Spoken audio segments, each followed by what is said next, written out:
My name is Sharon Primau. I'm the oldest daughter of Raymond Primau and late Susan Ann Char. My father is Métis from the North Battleford, Saskatchewan area, and my mother is Tsilhqot'in, and we are from Tsilhqot'in, or in English terms, it's Alexis Creek. I have been wildcrafting since I was about 19. I started listening to stories from my mother and different family members, and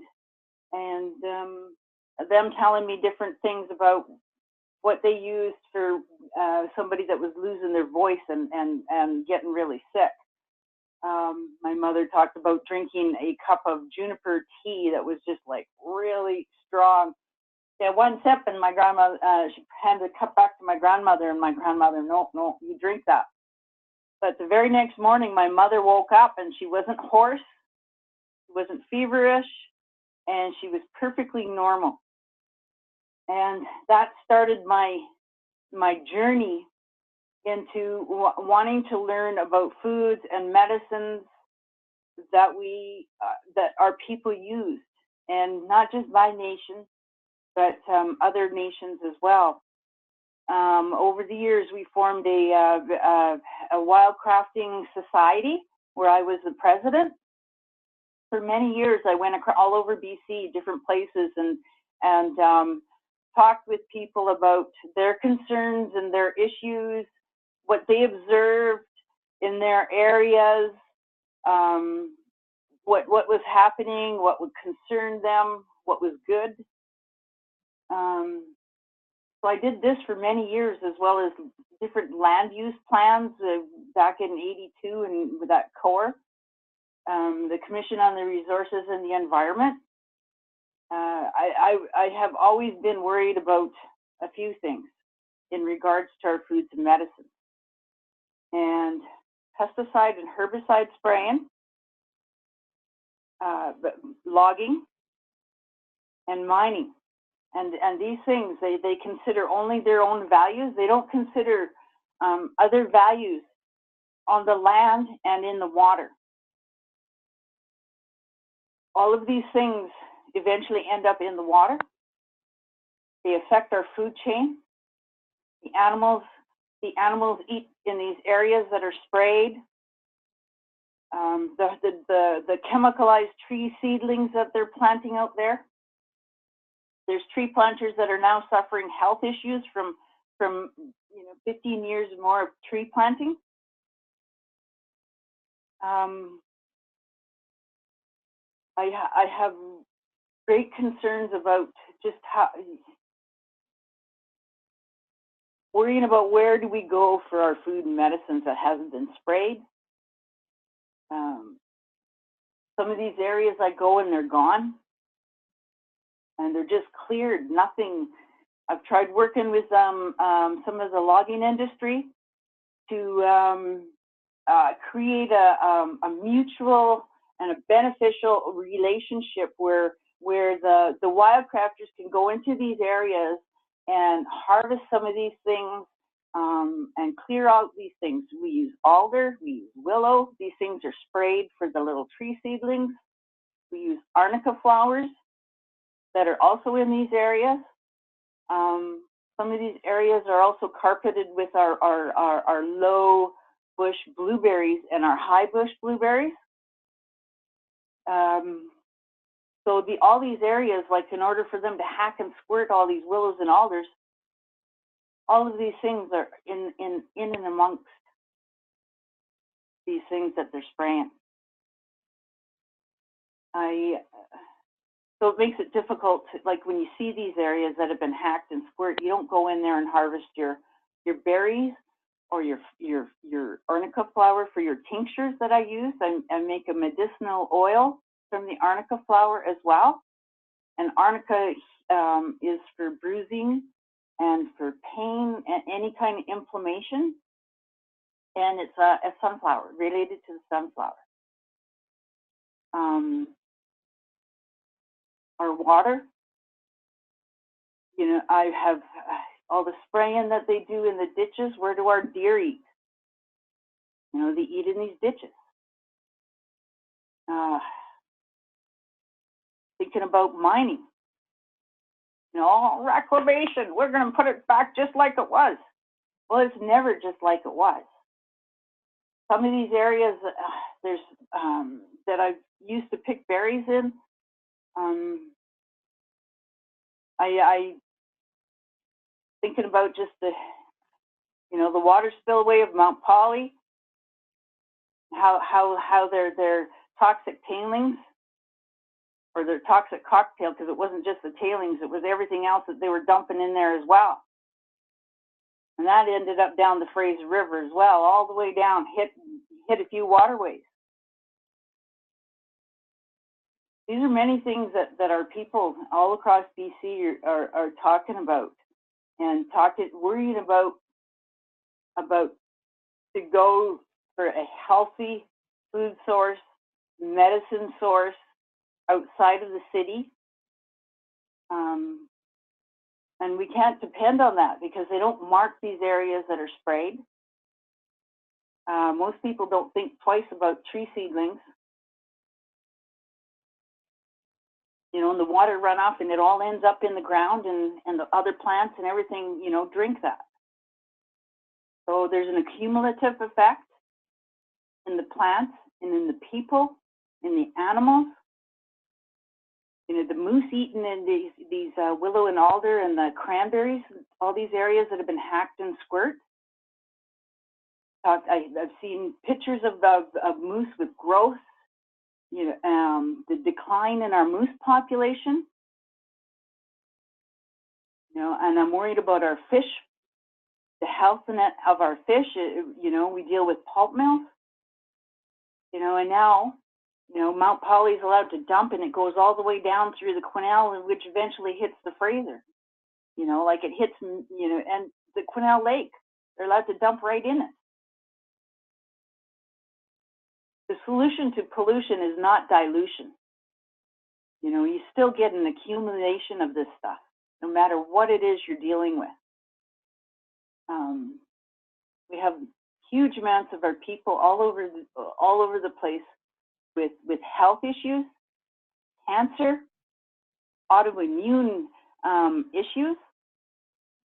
There's many different things out on the landscape that are beneficial for many things. Multiple things that are used for the same thing. So sometimes if one thing doesn't work, you can go out and have another thing that will help you. But like I said, I try to make different salves, barks and teas, pitch. I harvest balsam pitch in the spring, and I make a pitch salve. And the pitch is the immune system of the tree. And when you use a salve with pitch in it, it oxygenates the tissue so that the tissue of your skin, whatever wound you have, will heal. Burns, infections, bites. It's just one of these miracles. Right now, the poplar leaves are just starting to think about blooming. And before they bloom, I pick the little brown buds before they turn into leaves. And that is also called balm of Gilead. And it is it's biblical, and it's medicine. It's good for impetigo. If I get hornet bites or different bites, my skin turns black around the bite. The only thing that helps me is the balm of Gilead. Spider bites too. Oh my goodness. So that's, you know, some of again the immune system of the tree. The sap from those little buds. I put in olive oil, and and that's the other thing is if you don't have the trees, you don't have some mushrooms, or there's some flowers that if you don't have the tree, you don't have those. So there's the Indian paintbrush. if they don't have a tree around them, they won't grow. They have a symbiotic relationship with the roots of the tree around them. You know, so when you disturb some of these things, they just disappear. Down in Kelowna area, there's these wild chocolate lilies that are disappearing, and they're really sensitive to encroachment of any kind of buildings. They'll just disappear. They move on. Sometimes they're just gone. Use a lot of. I eat blue chanterelle mushrooms, morel mushrooms, pine mushrooms. I love to eat these with fish, deer meat, moose meat, fried up with butter or garlic. Oh my goodness, is that ever good?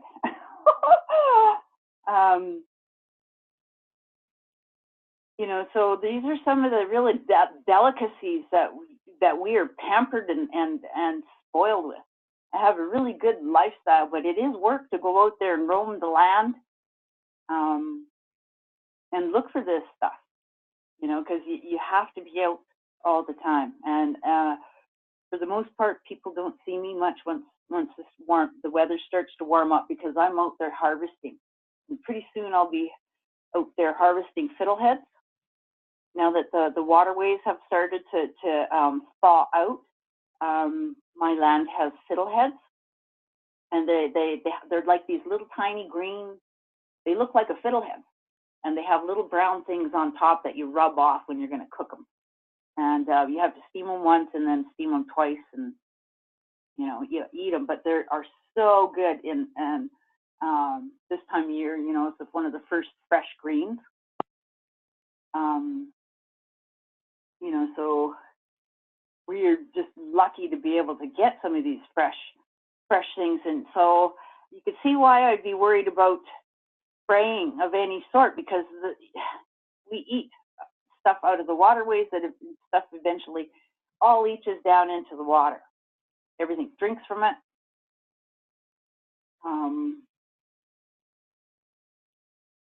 Chaga is another one. I have a birch forest on my property as well, and chaga grows along where there's water as well. And chaga is good for 17 different uses: antifungal, antibacterial, for people with injuries and the nerve receptors that say I'm in pain. Well, it helps them remember what's normal. People with diabetes, it helps you keep your blood sugar level so you're not going up and down, up and down. And Labrador tea. The first time I discovered that, I was in the middle of my huckleberry patch. I'd been looking for years, and I was up the Barkerville highway and off of one of my berry patches, and I was standing there, and all of a sudden I was thinking, gee, I can smell Labrador tea. And it turned out that I was in this bowl of huckleberries and surrounded by Labrador tea. And we use that as well as just, we like to drink it. But quite a few of family members, as well as myself, use it for when we get the flu and we have colds. We drink Labrador tea. Willow bark. The areas that are hacked and squirted. The moose eat those. Well, the willow bark is what they make aspirin from, and it's natural. It doesn't have that coal tar in the aspirin. And you can make a tea with the bark, and you can use it like a poultice. You can dip your cloth in there and put it on the area, or you can, if your back is sore, you can wet the cloth and put the bark on top of it, and get the person to lay on it, and your skin's like a sponge. It'll soak it up, you know. So we use some of these things for pain. We didn't always have, you know, Tylenol in the supermarket and freeze or whatever the heck, you know. Alder bark too we use for rheumatism and arthritis, and we make a tea, and also you can do a tea like a poultice, like soak a cloth and put it on the areas. you know, so some of these things that are treated like weeds are actually quite useful. The black diamond willow is a fungus that grows on the willow. It kills the willow. But the fungus itself, the elders use it for ceremonial purposes, because when you light a little piece of it, it smells sweet and it doesn't go out. But also, it is used for people that get pneumonia, and you know, prepared properly and drank in a little cup of boiling water after it's steeped for 20 minutes, it will heal pneumonia. You know, so there's so many things that are out there that have purpose, have value, have a use, and they don't affect you like some of these, you know, today's pharmacology is yesterday's herbology, or today's herbology. They're using all of our good things and making it with stuff that isn't good. And just trying to think here. I started growing calendula flowers, and calendula itself is related to the marigold.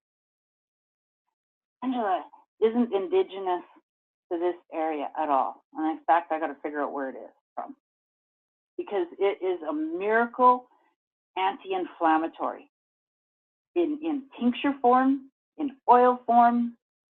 I had an abscess to tooth, and I had work done, and I didn't want to take ibuprofen. So I researched what to use. By golly, they had calendula tincture, and that worked. And it didn't have the harmful effects on your stomach like the ibuprofen. Calendula oil, it is the only thing that healed my son from cow parsnip. He got the juice of cow parsnip on his arm, on this part of his arm.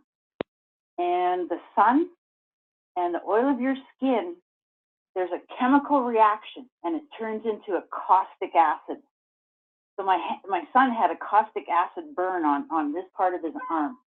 Aloe vera oil, vitamin E oil, didn't work. The balsam pitch salve didn't work. The only thing that stopped the burn and stopped the painful process of that injury from the juices of this stuff was calendula oil. And the very first time my son put it on, I put it on my son's arm. Within minutes, he said it quit hurting. As well as healing burns. It heals burns. I healed somebody that got real bad burns and had grafts from his back on his neck and his legs and stuff, and I almost burnt his ear off. So this calendula, is one of these beneficial, as well as being edible. You can eat it, put it in your salads, in your teas, with your mixtures. It's just one of many petals that you can eat. There's so many different petals out there that you can eat mixed. The Earl Grey with the bee balm in it. That's the taste that you taste when you drink Earl Grey. It's a black tea with bee balm in it. Sharon. So I want to show you. I'm going to try to tip this down a bit and sideways. I got a little coffee table. I just want to show you my. I've got chaga and different little things that I made or that I've harvested. Some of the bounty of the land. Sharon, after you show those off, there are a couple people who have questions they want to ask. Okay. Can you see that? Yeah. How does that work? That works great. I can see it all. I'm not sure what it is, okay. But I can see it. And you can drink that in a tea or make an oil. There's pitch needle syrup, and that is also good for like colds and really croupy coughs. And this is choke cherry, wild choke cherry jelly. I went out and picked 2 30-pound honey buckets full of choke cherries and ended up with 10 of these little jars. These jars back here is Saskatoon juice and Saskatoon jelly. I have an abundance of Saskatoons on our land, and this winter the moose were on my land pruning my Saskatoon bushes, a big bull moose and a cow moose. And she was hilarious, rolling around, chewing, you know, changing positions. This is soapberry juice. We call it, you can drink it like with water diluted, or in whipped up, like a real thick whipped cream with sugar. And it's called Indian ice cream. But it's really good. Like this one 98-year-old elder was getting sick, and they started making her juice of this soapberry. And within a couple of days, she bounced right back, wasn't sick anymore. And these are dried morel mushrooms. They were really big morels, and now they're shrunk down to size. The bottom jar, you can't really see it, but it's the rosehip seed, which is also usable, and I make a rosehip syrup. Nobody makes uses the rosehips anymore, but there's an abundance on my property. This here is the small piece of chaga. I was talking about how chaga is good for 17 different antifungal, anti-whatevers. And ground up, it looks like ground coffee. I left it in chunk form so you could kind of see. Hope you can see that. Oh yeah. But and you drink that in tea. Wow. This is fireweed root, and it has these purple flowers that go up the stalk in July, and then by the end of July it has this fluff all up and down the stalk. People used to save the fluff and use it for string. They used to, you know how people do wool and stuff and make the wool into strands. Well, they used to do that with the fluff of the fireweed. A lot of work, but this is better than antibiotics for tonsillitis. It's an expectorant. It stops whatever mucus production. And here's the black diamond willow fungus I was talking about that's good for pneumonia. My son is a timber cruiser, and he came back with a few of these. These things are really jealous about anybody seeing them. Not anybody can just find these. I've looked and haven't been able to find them, but my son, they seem to let him find them. I just want to show you this soap. I make different soaps with the oils from my salves. Like before they go rancid, I'll put them in a bar of soap. So this is poplar bud or balm gilead.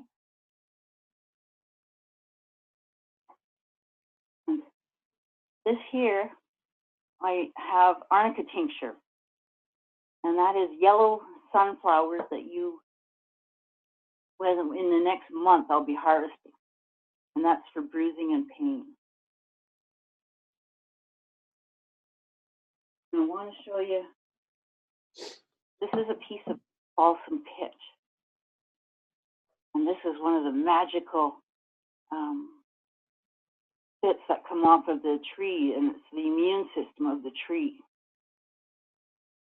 And by the way, I get my wax from up north around the Vanderhoof area, so it's not a populated area. I get my honey as well. All these things are made with honey. And these petals are the Calendula Flowers that I made the salve from. And that's the magical anti-inflammatory. There's also another one that I didn't make because I missed it. And it's good for eczema. But most people consider chickweed a weed. But it is really another magical. Chickweed can get rid of cold sores too, by the way. My oldest daughter found out. Put a little on and stopped it in its tracks. Sharon, it's amazing, amazing collection of medicines that you have there. I believe that we've got Hannah back with her audio problem solved, And if you don't mind, I'd like to go back to Hannah for maybe just 5 minutes. And then there should be a little bit of time for a couple of questions at the very end. Okay, wonderful. Okay, so let me just get Hannah unmuted again here. Where are you, Hannah? Second.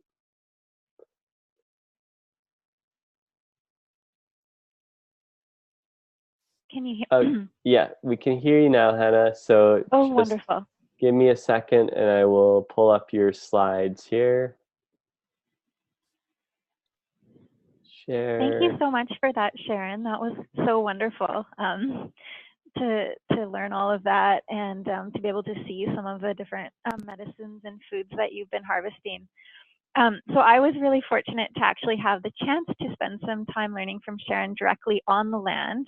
And I wanted to show you some pictures of the territory where I was able to travel with Sharon and some of her relatives on Tsilhqot'in territory. So we actually went for a week-long horseback trip with pack horses into the mountains with Sharon's cousin, Alice William, and her other cousin, Norman William, as well as Alice's husband. So these are pictures from that time. And I'm just going to give a very brief legal overview, and I'll just ask Galen to just circle through those pictures while I do that.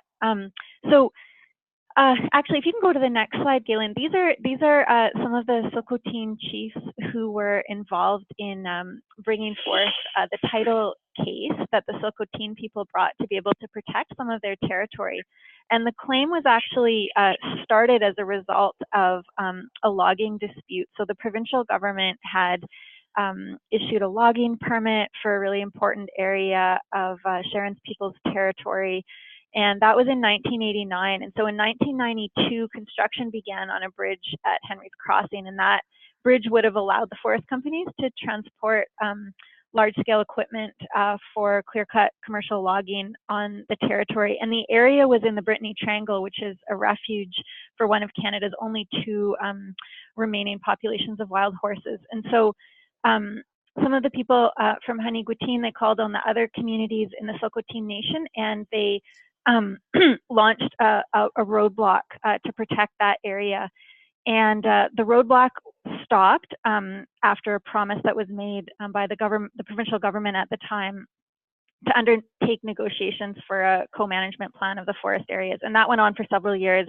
The nation and the provincial government weren't able to agree, and then that's when the Tsilhqot'in decided to go to court. So they filed a claim under Section 35 of the Canadian Constitution, which guarantees Indigenous people constitutional rights to their Aboriginal and treaty rights.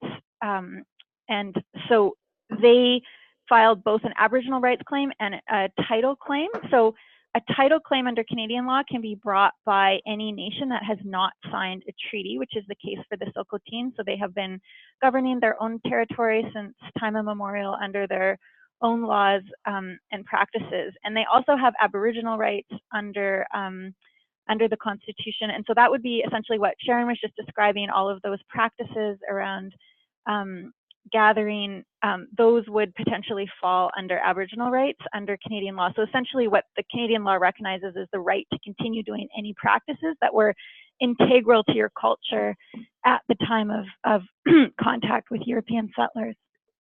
So if you can just keep scrolling through the pictures, Galen. Okay. So when we went out on the land,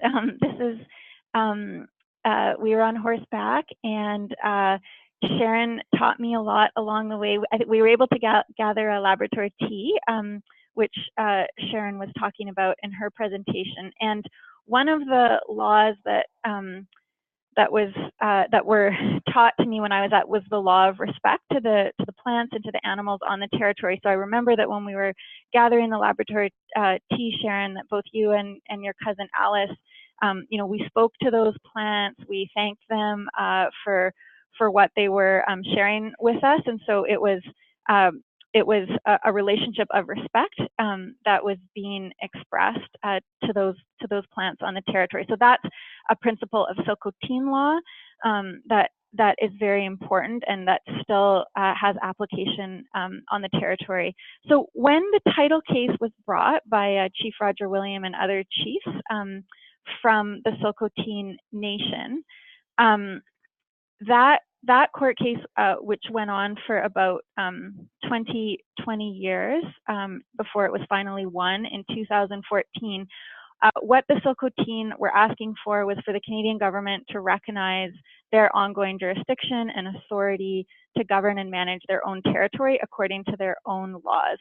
So that case was won. It's the first and only case that's been won on the title grounds in Canada by an Indigenous nation. There's a number of other nations, though, some of whom also have large forest areas that they're trying to protect on their territory, that has been recognized by the Canadian state so far. So I saw that there was a question about patrolling and guardianship on the territory, and I know that when I visited the territory with Sharon, that was after the title case had been won, and there were Tsilhqot'in people that were monitoring that title area and who comes in and who comes out, and that in order to have consent to enter the territory, you needed to have permission and to have a reason to be going into that territory. And one of the reasons is to be able to protect the land and the kinds of uses that Sharon was just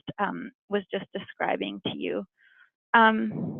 So once Aboriginal title is won, it confers on the group that holds it the exclusive right to decide how the land is used and the right to benefit from those uses.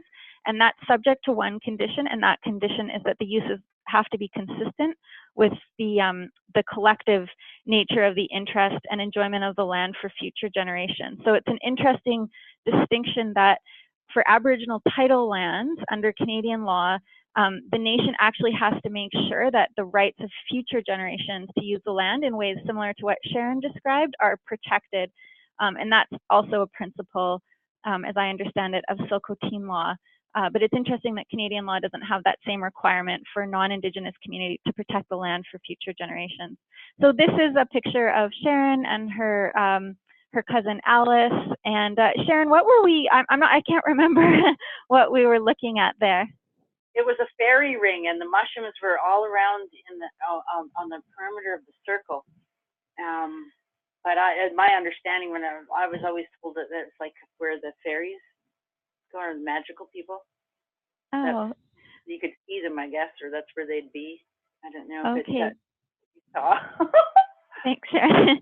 Yeah. So we had a lot of opportunity to see different important places on the territory when we were there. And Galen, if you can just keep moving through those slides.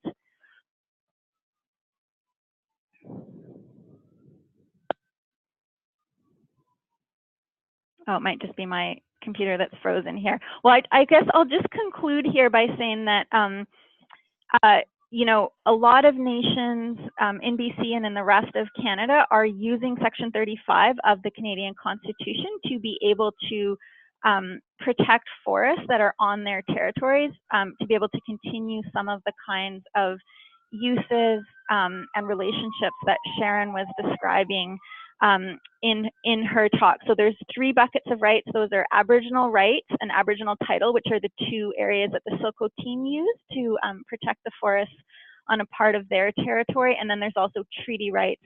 So most of British Columbia, there aren't treaties signed, but where there are, the nations can also use their treaty rights to hunt as a legal strategy to be able to protect forests on their territory, because of course if those forests are clear cut or are logged too heavily, then it becomes impossible to hunt, and so that treaty right is no longer respected. So I think it's important to know in terms of the work that's happening around the province right now to protect forests, that Aboriginal rights and title are an absolutely essential component of that strategy. And a lot of nations like Sharon's, like the Tsilhqot'in Nation, are putting a lot of energy into going to the Canadian courts to make sure that those rights that they have are are protected. So I'll stop there, and so that Sharon and I can both be available for questions. Great. Thank you so much, Hannah. That's helpful to have that context. So we had a few questions. With just a few minutes left, we don't have time to answer them all. But I did want to bring one to the forefront, and this was from Cynthia. And Cynthia, I'm going to try unmuting you, and we'll see if you can just ask the question. Cynthia, are you able to? Yeah, I was just thinking of people in Vancouver. I was foraging this morning for new blackberry leaves for tea, and I was just thinking, how do you make sure when people forage who maybe don't have the training that you have, that they don't just clean an area out? You know, that's what my concern is. You know, people that are not educated as you are. That is also part of the problem with wildcrafting on many issues. There's no enforcement. So what we have to pass on is you don't take more than half of what's there. It's right. Usually between a third and a half. Like, just take a little bit, not a whole. But don't pick, like, say all the leaves, or if I was looking for arnica and I found a 6x6 patch, I wouldn't take every single flower. I would take just over a third of the flowers, and I would only take, and you hold on to it and you just pick the flower, because they'll keep shooting up little side shoots. So it's basically, we really have to pass on the knowledge to how to harvest it. Just don't take it all. And I always say a prayer, and I give thanks before I harvest it, and just say thank you for taking its life, for use for the family, or for whoever needed it. Because usually I come across something, and within a day or two, somebody will call me and need it. Thanks, Sharon. That's important for people to know. I think we've got time for one more question. Henry, do you want to pull out one other question from the chats? Sure thing, yes. There's a question here for Hannah from Monica. And Monica was wondering, shouldn't this Tsilhqot'in case be a precedent for all kinds of things, such as current issues with other First Nations and the logging plan for Port Renfrew and the Schmidt Creek? Yeah, I don't know about the two specific examples that you've mentioned, but I do know that there are a number of nations right now who are relying on the Tsilhqot'in precedent and are bringing forward cases, and partially in order to protect forests on their territory, including on Vancouver Island. I met with Jack Woodward a few months ago with our forest campaigner, Mark Worthing, and he was saying that he anticipates that while the Tsilhqot'in title case took over 20 years to litigate, that he thinks that subsequent cases could be resolved in as quickly as a year or two, because of all the work that the Tsilhqot'in Nation did in establishing that precedent, that it's a huge help to other nations who are pursuing similar title claims today, because so many of the points were already decided on in that really extensive litigation that happened between the Crown and the Tsilhqot'in. So there are a number of cases that are moving forward using the Tsilhqot'in decision as a precedent, and they should be resolved much more quickly. So hopefully we'll start seeing the outcomes of those decisions within the next couple of years. Great. We're also just in the process of writing our Constitution and our laws, which I'm also a member of that committee to go around our nation, get the feedback from the nation, and then we document all the input and go back to the nation and say, this is what we heard, is this right? And then make any corrections, and then put out another copy as a draft. And we're still got a couple more communities, but that's what we are in the process of doing.